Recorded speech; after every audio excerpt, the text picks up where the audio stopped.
Good day, ladies and gentlemen. I'm here today with Tiffany Michael and Muhammad Hamoud. Ms. Michael and Mr. Hamoud, you two have been married for 3 years. You don't have any children together, but you have 2 children from a previous relationships that are older now. You don't want to be married anymore. And Ms. Michael, you are seeking $42,000 in transitional support from $42,000. Wow, that's a lot. I think that's the most I've heard from anybody that's come to the show in terms of transitional support. $42,000. Sorry to say this at the beginning of the show, but just the fact that she's seeking that amount and the guy is significantly older than her, she's in her 30s, the guy is in his 50s, is giving gold digger vibes, man. I just have to call it as it is. But let's continue. Mr. Hamoud, and we will resolve those issues later on in the proceeding. Before we do, however, I'm going to start with you, Ms. Michael. Why don't you tell me a little bit about your relationship and why we're here in divorce court today? We met, he owned a nightclub, and he was married at the time. I was in Ohio, he was in Michigan, and I would always go up to his nightclub and just, see him, hang out with him. 6 years we stayed in touch with each other. He was how great. much in touch were you? No, nothing. No touching? No touching. Okay. Just in touch. She didn't break up our marriage or anything Okay. No, Just checking. Go ahead. He was going through a divorce at the time anyway. He was on the verge of getting a divorce. Right. But he was a great guy. He would always come to Ohio. He would always take me shopping. It was always about, Tiffany, what's your dreams? What's your ambition? Everything. I was a priority. And then things changed. They just slowly changed. It was great. Slowly changed, or was it abrupt once the IDs were exchanged? No, it wasn't abrupt. I just noticed a change. You can feel it. It's a woman's intuition. Can you give me an example of some of the things that you felt differently about after marriage? Okay, for example, when I would call him like the first year of our marriage, when I would give him a call, and he would always answer his phone. Now, he doesn't answer the phone. He's on the roof. Like, you're always on the roof? You live on the roof. Like, seriously, answer my phone calls. Never a problem. Money was never an issue. He promised me a Porsche. He promised me a new house. It was always about Tiffany. Anything under the sun that I wanted, it was always within my reach because he said he would give me the world. He said he would give me everything. And, just answering the phone call, you're my husband. You're supposed to answer the phone. Mr. Hamoud, what would you like to say? She's very insecure. She's very insecure. If I'm at work, I'm working 3 jobs now, trying to keep up with her spending. And He's trying to make She's a little high maintenance. She told that on herself already. Yes, ma'am, she is. She's a little high maintenance. Very high. No. Ms. Mike, I didn't let him interrupt you, and I will not allow you to interrupt him. Go ahead, Mr. Hamoud. The way she met me at the club was she thought I was a bouncer at the club at the time, until I was walking out of the office and she realized I was the owner. Then all of a sudden, hi. She lit up. Yeah, she lit up. That is. And like a gold digger type thing. I really didn't think of anything about it at the time, but now the more things come around, the more I see it. Okay. Talk to me about, we're going to get to that because that is a huge issue, the financial things, because it's, she had a long conversation over here. She only said one thing that was not money related, and that was about the phone calls. She says in the beginning of your marriage, no matter what you were doing, you would stop what you were doing and talk to her on the phone, and then that slowly dissipated. What is your response to that? Ma'am, at that time, the construction business was really good at that time. I've had employees, and I would pay them, and they would work, and I was there on the job just supervising at that time. But after the economic crash, I had to go to work. Yeah. I had to go to work, and now it's like when I'm on a roof or I'm working, it's hard for me to answer the phone. In fact, I did get earphones for my hands-free earphones, so I can talk to her as I'm working. How often do you call him?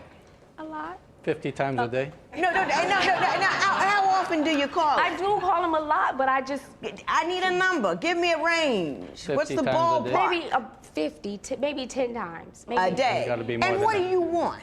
I just want to talk to him. What do you do during the day? Okay, before Judge Lyn Toler asked this question, this was the question I wanted to ask, because for you to be demanding the attention from your husband all through the day, it means that you yourself, you are very less busy. You don't really have something you're doing, which means that I'm assuming that she's not working. Until she says she's working, I'm assuming that she's not working. And like she said, you know, everything she said, he promised her a Porsche, he promised her a house, and the guy said it. She thought he was the bouncer until she found out that he was the boss and the owner of the club before she was not like, hi, hi. And eventually they got married. But life is just what it is. You know, there's going to be ups and downs and things can change. But what attracted you to the person might not be the same thing that keeps you in a marriage. And that's what they are saying here, because this lady is really very materialistic. And like I said in the beginning, $42,000 transitional support is giving gold digger, man. It's giving real gold digger. And let's just see how this goes. What does she do? Let's find out. Well, during the day, I don't do much, but at night, I come to the gym and I teach fitness classes. I personal train. Maybe you need to get a hobby so you can not call him all that. What does she want when she calls you? Just, hey, like she what's said, going on? just to talk. See, I mean, give me the price of tomatoes. Yeah, just Sometimes. whatever. You know, But you know what? Okay, I built her a gym. I mean, I built her a cardio room at my gym, so she knows where I'm at, and Did she's you do there. that? Yes. Did he do that? And he's a great guy for that, but I just feel like he would just do so much in the beginning as far as making me a priority, and I don't feel like I'm a priority. And then I don't understand what he's not doing now. I don't get it. he just called me a gold digger. I'm not a gold digger. Well, now, hang on. I'm gonna decide that in a minute. Give me something concrete that he once did but no longer does that makes you feel neglected. I have all his passcodes to his Facebook, his cell phone, everything. And I check his Facebook, and like there are women talking to him. He didn't do that in the beginning. Now he's doing it now. Well, what kind of things are these women saying? Like this chick that he knows from this. Somewhere, yeah. She likes everything on his page. Like she likes everything on your page. And so I start talking to her, making her think that I was him. And he's telling her about my cardio class. Like, yeah, you should work out with my wife. And she's like, no, I want to work out with you. Laugh out loud, ha, ha, ha. And how is, no, wait a minute. This man is on Facebook with some random chick. We don't know what she's up to, but all we know for sure is he's trying to get you business from her. Why is he a bad guy for that? Because it's other situations where when he owned the nightclub, because we just let the nightclub go about, a couple of years ago, he had some city worker call his phone. He said, well, this lady hooks me up with my permits and stuff, so I'm gonna invite her out to the nightclub. Someone else runs the nightclub they run those parties. They do all that stuff. So why is she calling your phone? So I called her back. Like, it's like little things like that. Like she knows everything I do. I mean, she took the phone out of my hand and called this lady back and starts like embarrassing me. Why are you calling my husband? Why are you doing this? Embarrassing the lady, and I do business with her. Right. She works as she's Let a me city explain official. business to you, Ms. Michael. When you're talking to somebody that you need to get permits from and is very important, they want to talk to the head honcho. They want to talk to the big man. He's trying to make money, so he doesn't send the junior people. If he needs something from somebody, he shows himself. That shows her respect. That gets him what he wants. It's called business, Ms. Michael. It's adult stuff. She's a beautiful young lady. Beautiful young lady. Look at her. I mean, she's gorgeous. But I just feel like I know how we met. And, he was going through a divorce and he was having some issues. And, we've been having our issues. And then, What kind of issues are you having? I just feel like when this lady calls his phone, like they didn't used to call before, or like the Facebook or the text messaging and just different things like, oh, well, I'm coming here. I know how women are. How many different levels of foolishness can you engage in?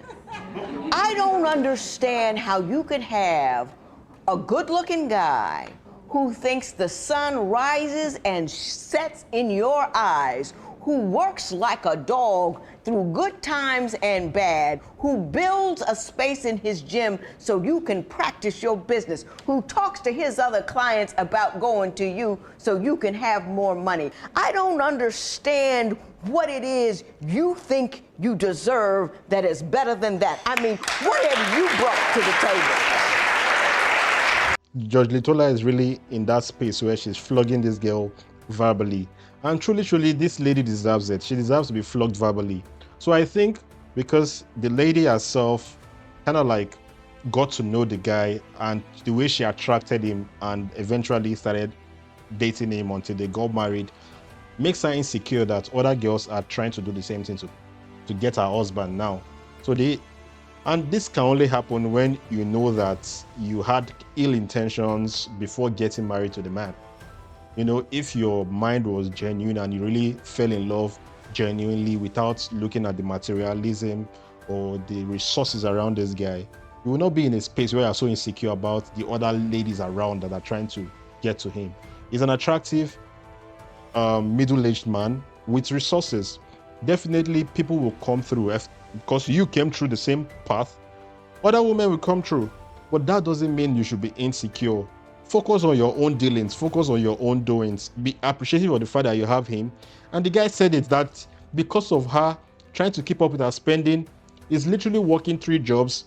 The recession hits and one of his business kind of like failed. He had to sell his club, which means that he's not even in the same financial space he was in 3 years ago when he met her. And he's still trying to keep up with her. But she is demanding attention. You can't get attention and still want to get the resources because he needs to sacrifice the attention for the resources. But let's see how this goes. I mean, other than being young and cute, what do you bring to his table? I do everything he needs me to do with the construction company. I'm there with the gym. I go and open it up. Sometimes I'll close it up. I'm great with the kids. The kids I don't call them stepchildren. I call them bonus children. And I just feel like I'm there for him totally and 100%. And all I do is I call you and you don't answer the phone. I don't feel like. So first of all, I noticed that she's not being specific. The only thing she has said that is kind of like specific is the fact that she's great with his kids. But you said you do everything. Everything is what? You understand? Do you cook? Do you clean? Those are like the basic things that you see, that at least those are the bare minimum like a guy with resources like this requires from a leader that is not really doing so much. But let's see how it goes. Like that's fair, and I feel like it's a lot of double standards. There's things I like to do. There's things. Explain the double standards to me. Okay, for example, just a couple of days ago, I went and bought a pair of shoes. He was with me, you know, we were shopping. He hates it, but he will go with me. And I just, okay. Now the man has sprouted angel wings. What do you mean? I've been married 23 years. My husband hasn't gone shopping with me yet. When divorce court continues, will Tiffany ever strike gold? I have a Mercedes. I wanted a Porsche. I mean a Porsche. My bad. My fault. I'm wrong. I do understand you do want children of your own, and Mr. Hamoud, did you discuss that with her? Yes, ma'am, I did. It's a legitimate desire. Yes, ma'am, Did you say that you would accommodate her in that regard? Yes, ma'am. Yes, ma'am, I did. What are you gonna do? Well, here's my thing. I grew up without a father. My father died when I was 6. Right. And I would hate to bring a child into this world with us having troubles like this, and my child would have to try to grow up without a father. And I wouldn't do that. I wouldn't do that to my children. He's trying to make me out to be a bad person. Oh, listen, you've been talking 80% to his 20%. Your problem is you. How long were you married when the trouble started? How long was it good? It was good for, I mean, all the 6 years, anything I wanted. Like if I said I wanted, you know, new furniture, new laptop, he would always, even if I said I just wanted flowers, he would just send them Did you to hear me. what you just said? He said, we've been arguing, the marriage hasn't been good. And I said, how long has the marriage not been good? And you talked about all the material things that he had gotten you. Not about arguing, not about the kids, not about conversations that you didn't have or feelings that he hasn't been able to express, but you started talking, itemizing those things that you got, and hence made the relationship good. If the money had kept flowing, if you had a Mercedes and an addition on the house, we wouldn't be here, right? I have a Mercedes. I wanted a Porsche. I mean a Porsche. My bad. My fault. I'm wrong. You still love her, Mr. Hamoud, don't you? Yes, ma'am, I always have. You want it to work out, don't you? Yes, ma'am. If I had the power, I'd clone you and sell you. You're a wonderful guy. Thank you very much, ma'am. You're a quiet, nice, wonderful guy. Thank you very much. Thank you, I try. You'd be the biggest fool this side of the Mississippi if you let this man go. You have to work for the things you want. You have to sacrifice for the things you want. He doesn't want to have kids with you because he doesn't think you're quite up to the job. He doesn't think that the marriage is a stable and a good one. He's beginning to see that as the money wears down, your love is wearing out, and he doesn't want to bring a child into that. If you want to have children with him, you have to show him that you are worthy to be the mother of his children. The mother of his children. The mother of his children does not keep her hand out saying, I want. The mother of his children must take her hands and embrace. And I don't think you're capable of that. If you want what you really want, then you have to show him you're a grown woman and not a little girl with his hand in his pocket. Quit calling that man 10 times a day. He's trying to work to bring you all the stuff that you want. He has the right not to be bothered, and you don't have the right to be entertained 24/7, 365. It just doesn't work like that. You have to prove that you are capable of having children. You have to prove that you are woman enough. And when I mean woman enough, I mean have the ability to sacrifice, to do without, to not get what you want. Motherhood don't Porsche. Motherhood SUVs. That's what it is. Did anything I say make any sense to you, Ms. Michael? I still feel strong about how I feel. I just think that, you know, it was a lot of false promises, and he knew how I was, and I didn't lie to him. I'm doing you the biggest favor anybody has ever done you by telling you not to leave this man. I'm doing the biggest favor that anybody has ever done for you by telling you to grow your heart and to pull back your hand. That's what I'm doing. I'm doing you the biggest. He's fantastic. Thank you. And you can't do any better. You can't. You just can't. Brad Pitt's taken, that's it.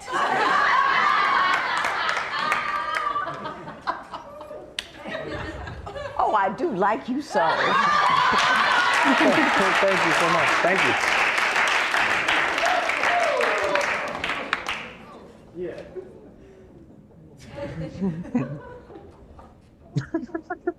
You still want her, don't you? She's a good person inside.